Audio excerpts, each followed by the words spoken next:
Your setup can make or break your experience when urban sketching or creating art outdoors.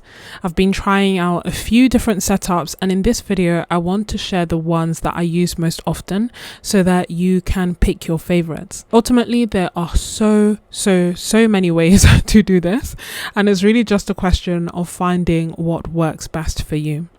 For this first one, I'm using an A4 drawing board. I'll leave everything that I use or mention linked in the description. At first, I was just using it as it was, but recently I made a few changes that just made it work for me so much better. I added some magnet tape on the right hand side, and essentially it's just like a strip of a magnet that you can easily cut with scissors that has some tape on the back so it can stick to most surfaces. And what that means for me is that I'm now able to place my water cups, my watercolor palettes, gouache palettes, whatever it may be, on top of this area, and they just stay there more securely. Now, I know what you're thinking. What if you have a palette that isn't metal? Well, for those I got little strips of metal that you can stick on. They're like 30 pence each, but yeah, I stock those to the bottom of my water cup, to the bottom of my plastic palettes, my stay wet palettes, so on and so forth, so that now I'm able to use them with magnets. Basically, I think that magnets are one of the best and most handy things that I have been using for my urban sketching setup, because it just reduces the chance or the risk of things falling over. Won't completely eliminate it, but it definitely makes things a lot easier. Sometimes for me that will be using little clips, like fridge magnet clips that have magnets on the edge, so not only can I hold my sketchbook open, but I can also put my palette on top of them, or I can put something else that's metal on top of them as well. And the thing that I love is that all these kind of solutions and little hacks are very affordable, easy to do, and they make a big difference to your urban sketching or painting outdoors setup and journey. But I digress. My point is, I'm using this like drawing board that is really light, nice and easy to use. I can balance it on my lap when being sat down, and I can paint on it, or I can just rest my art supplies on it and hold my sketchbook and paint that way instead. As I mentioned, some of my art supplies are plastic, but I still want them to attach to my drawing board. So for those, I added the metal plates to the bottom. The key thing that you need to pay attention to, because I got this wrong the first time, is that you want to buy metal plates that you can then stick to your palettes or your water cup, things like that, and you want to have the magnet tape on your board. The first time I got magnets and stuck them to the bottom of my palettes, but they just repelled each other, which maybe is something that seems very clear and simple to everyone. But for me, initially I was like, yeah, I'll get magnets and the magnets will stick to the magnets. Just make your life easier and get the metal plates, which are nice and easy and cheap and very thin. So I really like this setup, and it's really working well for me at the moment. It's lightweight, it gives me a surface to work on, and the magnets give me that extra bit of security. Plus, because the board that I'm using comes with a cloth case, it has pockets, so not only am I able to carry my art supplies in it if I want, but also it means that when I'm painting I have somewhere to put my brushes, my markers, my pens, my pencils, whatever it is that I want, and have them easily accessible. So it just makes life easier and things less likely to fall everywhere. I know that some people have used or created similar setups using clipboards as well, or like nursing clipboards. They might work well as well. And the beauty of having things like the magnet tape and the metal sheets and all these other gizmos, like I have a Velcro setup I'll touch on in a second, is that you can customize things and make things work for you and for the supplies that you use. If I want something even lighter, then I use my DIY board that I made from foam board. But before I go in depth on that DIY project, let me know what supplies you enjoy using when you're creating art outdoors. Do you paint? Do you use pencils, neocolors, pens, a mixture of all the above? Then I will know that you are a real MVP, as will everyone else watching. If you have some tips or hacks that you would love to share, then I would certainly love to know, because that's ultimately how we make everyone's life easier. Now, I love a range of different art supplies. It is why I am so excited to be able to share with you that I am going to be doing an art retreat. I will share the link for it down below in the description. And if I'm being completely honest, this is the second art retreat because the first one sold out before I could I'd make this video and share it publicly, and so I created a second art retreat. So that is why I wanted to do this quick mention here, so that I know that everyone has the opportunity to join this one should they wish. It is a 6-night sketchbook retreat. All meals will be included. There'll even be like 3-course dinners, no chores, no cleaning, no responsibilities, just creating art in a beautiful place, using our favorite supplies, diving into our sketchbooks, surrounded by the beautiful countryside in Devon, lovely people, good food. We even have some incredible sponsors, including Roman Schmall and Pentel. So I honestly can't wait, and I will leave the link in the description. So now at least I know. I've shared it, everybody knows. And to make it fair, I have also shared an introductory offer for this second retreat, but I will not be able to do these prices again. It's going to be really incredible and really give us an opportunity to explore our sketchbooks, our supplies, and just make creating art a regular part of our everyday. Now, because I love such a range of different supplies, I need a versatile setup, hence my DIY board. Like I mentioned, it's super light, it's easy to kind of tuck into my sketchbook and carry around. I made it out of foam board a few years ago. I stuck on my magnet tape so it serves the same purpose as the other drawing board that I mentioned, and I left a little gap in the middle so that I can slot it into my sketchbooks and clip it in place. Like the drawing board, the magnets help keep everything in place. It's a setup that means that I can carry my sketchbook and have the water bottle there, have my paints there, and just be able to paint. I've seen some people that have like made holes in them so that you can also put your brushes or maybe your pens. I've seen ones that I've made out of wood.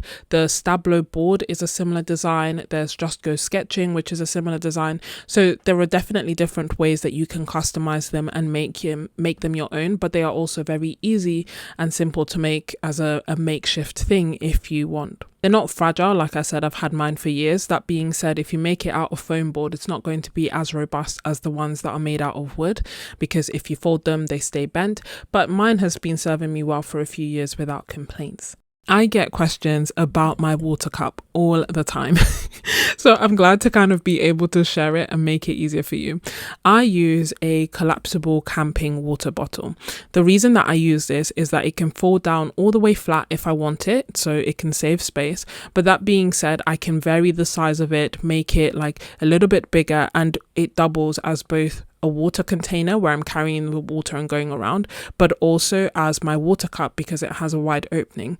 So for me, like I said, it's the best of both worlds because it means that I don't need to have a separate water bottle and a collapsible cup. It means that I can pack up and go very easily, and it means that I don't have to worry about pouring away leftover water when I'm done or carrying a wet cup in my bag. So it's really been an awesome game changer for me. Like I mentioned, because it is made out of plastic, I've stuck on like that little thin sheet of metal to the bottom, so it means that I can attach it to my drawing boards if I want. And also for me, it's been great because it means that I can just carry more water, like have a big water cup nice and easily. Prior to that, I was using the like small clip-up ones that I think were for oil, but they're just very small, and I think it could work for watercolor, but when it came to gouache, I just found the water was getting murky too quickly. So for me, it's just easier having a bigger cup, and the fact that it's a bottle, it's even better. So yeah, definitely be sure to check that out. And it's not just for like camping bottles, but just in general, anything that I see, I think about whether I could have a use for it in my art practice, especially like things in things for bathrooms or kitchens. A lot of the time they will serve two purposes. You could use them in your studio, and they are significantly cheaper than if you were to get the same thing but the formal artist version. The toothpaste squeezer is an excellent example of this. Sorry for the side tangent, but honestly, the professional artist ones are like crazy expensive. But if you buy it as a toothpaste squeezer, it does the same thing, a great quality. Mine has lasted for years and it's so much cheaper. So yeah, I'm definitely always on the lookout for things that I could use in my art practice, even if they're not labeled as such. And it will not only save you money, but it will improve your art practice as well. Now let's talk about one of the things that I absolutely love, and that is palettes. I love normal palettes, I love travel palettes, I love cleverly designed palettes, and I've made a number of videos where I share the pros and cons of the vast number of different travel palettes, so that again you can pick which one is going to work best for you. Let me highlight the ones that I am using the most often at the moment. For gouache, my go-to palette is this cute little 16 well Stay Wet palette. I love it because, as the name implies, it keeps my gouache wet and fresh. It means that I am able to carry up to 16 colors around easily, and I haven't had any issues with it. I loved it the moment that I saw it in a YouTube video. I loved it the moment that I bought it years ago, and I've used it for years and loved it since. I have had quite a few of them, thankfully without issues or mold, but because this was one of my concerns, I did do a couple of things to make sure that that wouldn't happen. One is that if I'm not going to use it for a long time, then I will leave the gouache open to dry out, and if I need to reconstitute it by adding some water and stirring it with a toothpick, then I will. The other thing that I did sometimes was to add some clove bod oil that has a bit of water inside it, again just to prevent mold. I didn't do this with all my palettes, and thankfully I haven't had any issues with mold, but I think that depending on the gouache that you're using, the climate that you're in, the water that you're adding, this could be something that you should probably think about. But honestly, I love the palette. The one thing I wish it had is like a proper mixing space. More recently, I have started using the lid to mix. Prior to that, I was carrying a separate palette in order to mix my gouache, but that just adds extra bulk and extra time and extra weight. And so now I've just reserved that small area on the top of the lid to mixing. It makes it messier, but it's a small price to pay for having gouache so easily accessible. Because it is plastic, I again have added that little metal sheet on there so that I can quite firmly secure it to my travel boards. When it comes to watercolor, I switch things up quite a lot. That being said, I have been using the metal, the standard metal palettes that we get, because again, they work well with watercolor, they work well with pans and half pans, they work well with magnets, and so they are an easy, affordable way to carry around watercolors. I have also been using the cute versions by Roman Schmall, which are like the cute mini palettes as well, and those I just like because I like the aesthetic and the color. But still, essentially they are metal palettes where you can put in your own colors, your own half pans, your own full pans as you wish. And then the other palette that's been a relatively new addition over the past few months that I've been using as well is the Art Toolkit palette, and that I had my reservations about it. I didn't know if it would be enough watercolor for me or would I use it enough, but I've been really pleasantly surprised, and I've been kind of carrying it as my just in case palette or my in my handbag palette, whereas I reserve the bigger palettes for when I know I'm going to spend the whole day painting. All of these work with my magnet setup, but they are just a fraction of the travel palettes that are available out there. So if you want to know more, then be sure to check out the full video that I created. When it comes to what paper I'm using, what watercolor paper I go to, there are a number of different formats that I like using. One is sketchbooks. I personally prefer having portrait ones because it means that I have a bit more versatility, and they work well with the foam boards, they work well with the drawing boards, they work well even on their own with just having like a magnet clip attached to it that you then balance your palette on top of. So those are usually what I tend to use, and my favorite are the Etcher sketchbooks. There's also watercolor blocks. They're great because if I want to do a big watercolor painting or a watercolor painting with a lot of water, I'll be able to do that without the pages warping a lot, and I like using 100% cotton wherever I can. The key thing with this is that you can't use, or I can't use, the foam board in the way that it's designed with them. I could just use it as a surface to lean on as opposed to attaching it to the watercolor block. And then more recently I've been trying out using watercolor pads as well. Same thing with the watercolor blocks, I can't really attach the foam board.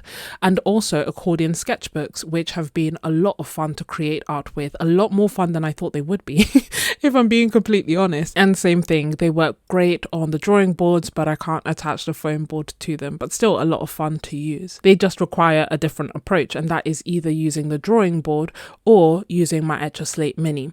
The Etch a Slate Mini is more like a luxe version of the drawing board. It's waterproof, it has adjustable Velcro attachments, it has pockets, it can stay on your lap, I can use it standing up, I can attach it to a tripod. The only downside is that it's heavy. So that's why I don't tend to use it all the time. That's why I may not use it if I'm traveling quite far or if I'm carrying quite a lot of things, because I know that I won't be able to carry the weight. If I'm flying as well, I wouldn't necessarily bring it with me unless I had paid for extra luggage, again, just because of the size and the weight of it. But if I am traveling more locally, or if I had the option, or if it was lighter, then hands down it's really nice. I don't feel the weight when I am wearing it or when I am resting it on my lap, for example. It's just more so when I am physically carrying it.